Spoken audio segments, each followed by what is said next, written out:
নমস্কার বন্ধুরা, শ্রী শ্রী রামকৃষ্ণ কথামৃততে তোমাদের সবাইকে স্বাগত জানাই। আজকে আমি পাঠ করব সচ্চিদানন্দ লাভের উপায় ও নরেন্দ্রর সাথে জ্ঞানযোগ ও ভক্তিযোগের সমন্বয়। তাহলে চলো শুরু করি। সমাধি ভঙ্গ হইল। ইতিপূর্বে নরেন্দ্র শ্রী রামকৃষ্ণের সমাধিদৃষ্টে কক্ষ ত্যাগ করিয়া পূর্ব দিকের বারান্দায় চলিয়া গিয়াছেন। সেখানে হাজরা মহাশয় কম্বল আসনে হরিনামের মালা হাতে করিয়া বসিয়া আছেন। তাহার সঙ্গে নরেন্দ্র আলাপ করিতেছেন। এদিকে ঘরে এক ঘর লোক।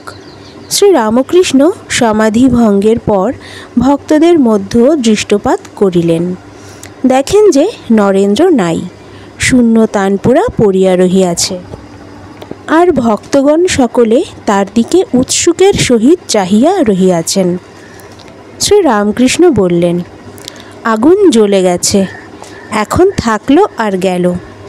চিদানন্দ আরোপ করো, তোমাদেরও আনন্দ হবে। চিদানন্দ আছেই, কেবল আবরণ ও বিক্ষেপ। বিষয় আসক্তি যত কমবে, ঈশ্বরের প্রতি মতি তত বাড়বে। কাপ্তেন বলল, কলিকাতার বাড়ির দিকে যত আসবে, কাশী থেকে তত তফাত হবে। কাশীর দিকে যত যাবে, বাড়ি থেকে তত তফাত হবে। শ্রী রামকৃষ্ণ বললেন, শ্রীমতী যত কৃষ্ণের দিকে এগুচ্ছেন, ততই কৃষ্ণের দেহগন্ধ পাচ্ছিলেন। ঈশ্বরের নিকট যত যাওয়া যায়, ততই তাতে ভাবভক্তি হয়।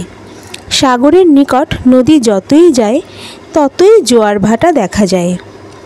জ্ঞানীর ভিতর একটানা গঙ্গা বহিতে থাকে, তার পক্ষে সব স্বপ্নবৎ।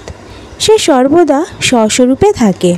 ভক্তের ভেতর একটানা নয়, জোয়ার ভাটা হয়, হাসে, কাঁদে, নাচে, গায়। ভক্ত তার সঙ্গে বিলাস করতে ভালোবাসে। কখনো সাঁতার দেয়, কখনো ডুবে, কখনো উঠে।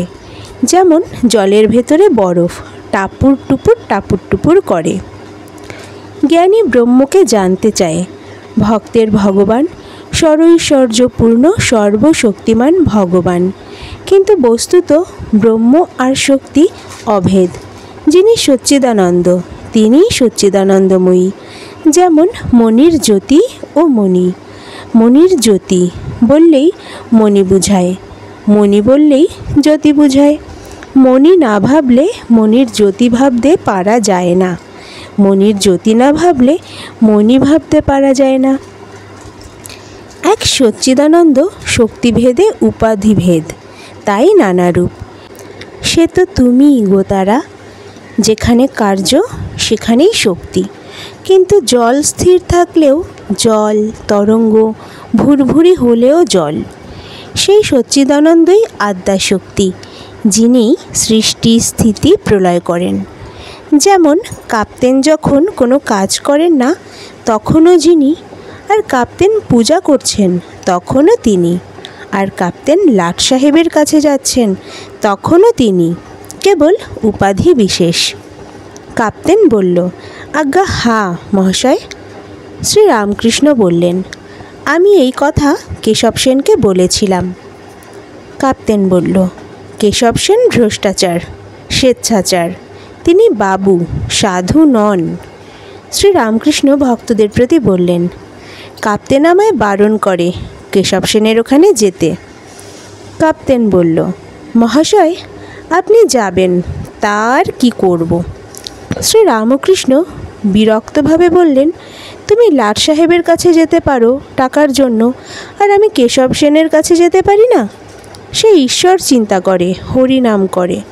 তবে না তুমি বলো, ঈশ্বর মায়া জীবজগৎ, যিনি ঈশ্বর তিনিই এইসব জীবজগৎ হয়েছেন।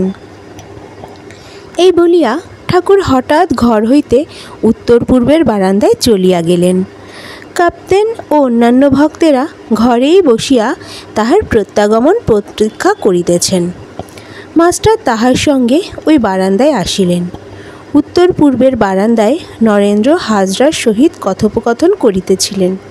ঠাকুর শ্রী রামকৃষ্ণ জানেন হাজরা বড় শুষ্ক, জ্ঞান বিচার করেন।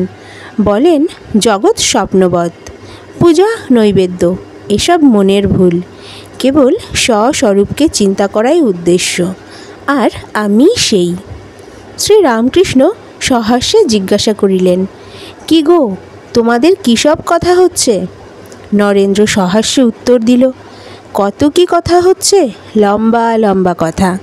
শ্রীরামকৃষ্ণ আবার সহাস্যে বললেন, কিন্তু শুদ্ধ জ্ঞান আর শুদ্ধা ভক্তি এক। শুদ্ধ জ্ঞান যেখানে, শুদ্ধা ভক্তিও সেইখানেই নিয়ে যায়। ভক্তিপথ বেশ সহজ পথ। নরেন্দ্র বললেন, আর কাজ নাই জ্ঞান বিচারে, দে মা পাগল করে।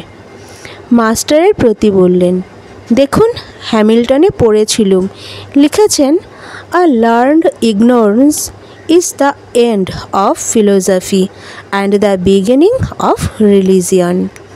শ্রীরামকৃষ্ণ মাস্টারের প্রতি বললেন, এর মানে কি গা? নরেন্দ্র, ফিলোসফি পড়া শেষ হলে মানুষটা পণ্ডিত মূর্খ হয়ে দাঁড়ায়, তখন ধর্ম করে, আর তখন ধর্মের আরম্ভ হয়। শ্রীরামকৃষ্ণ হেসে বললেন, থ্যাংক ইউ, থ্যাংক ইউ। আজকের পাঠ এখানেই শেষ হলো। যদি ভালো লাগে লাইক কমেন্ট শেয়ার করবে আর সাবস্ক্রাইব করে চ্যানেলের পাশে থাকবে। জয় শ্রীরামকৃষ্ণ।